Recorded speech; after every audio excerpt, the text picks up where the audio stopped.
چی بەڵێ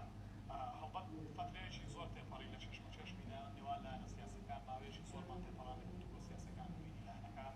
لەسەرەوەی چۆن بتوانین بەرنامەیەکی سیاسی هاوبەش دابڕێژین بۆ خزمەتکردنی کۆمەڵانی خەڵکی کوردستان خۆشبەختانە دوای ماوەیەکی زۆر لە چێشمە چێشم و لە دانوستانی سوڵتە لەسەر مێزی گفتوگۆی لایەنە سیاسەکان بە نەتیجە گەشتە ڕێکەوتنێمە و بێژە نیشتمانی کوردستان مەبەستمان بوو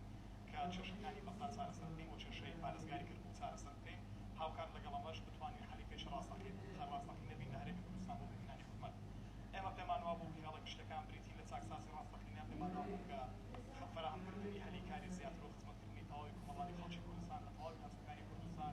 بەبێ گوێدانە ڕەنگ و دەنگ و ڕاو و بۆچوون و جیاوازەکان دەبێت ئەولەوێتی کاری حکومەتی هەرێمی کوردستان بێت ئێمە پێمان وایە کە خەڵک ماندووە خەڵک بێزار بووە خەڵک مەینەتی زۆری چەشتووە بەتایبەت دوای ئەو هەموو چێشمە چێشمەی کە تێپەڕیوە دوای ئەو سەرامەتدانی لە بینی لایەنەکاندا هەبووە خەڵک ئێستا داوای کارەبامان لێ دەکات داوای ئەومان لێ دەکات داوای دامەزراندنی یەکسانمان لێ دەکات داوای دەرفەتی هەریکاری یەکسانمان لێ دەکات داوای ئەومان لێ دەکات کە بتوانین خزمەتکار ڕاستەقینەی خەڵک بین من تەمەنا دەکەم ئەم جارەیان هێڵە گشتەکان بە فەعلی تەنزەمەی حەرفی واقع بکرێن لەسەر ئەرزی سیاسی هەرێمی کوردستان جێبەجێ بکرێن ئەمە هەم ڕاستە بۆ یەکێتی نیشتمانی کوردستان هەم بۆ برادرانی پارتی دیموکراتی کوردستان و سوپڕەوەی گۆڕانیش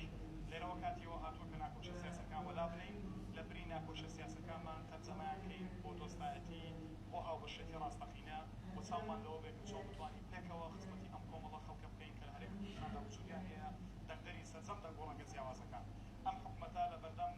بژاردەیەکی قوڕستایە بژاردەیەوەی کە چۆن بتوانێت خزمەتگوزار ڕاستەقینە بکەێنێ بە خەڵک و لە هەمان کاتشدا ئەرچی معارەزەیە کە بتوانێت گازانەکانی خەڵک بە شێوەیەکی ئەکادیمی بگەێنێ بە حکومەت و لە حکومەت ڕەحنە بکرێ بە شێوەیەکی ئەکادیمی لە هەمان کاتیشدا ئەرچی پەرلەمانی کوردستان و پەرلەمانتان بەڕێزە هاوڕێکانمە کە بتوانن بە شەڕاعی باش بن و لە هەمان کاتیشدا ڕەقیبی باش بن بەسەر حکومەتی هەرێمی کوردستانەوە ئەم سێتی ئەتەبەیەکەوە دەتوانین خاوەنی حکومەتێکی ڕاستەقینە بین حکومەتێکی پڕ لە چاکسازی حکومەتێکی پڕ لە دەستکەوت حکومەتێک کە هەریکار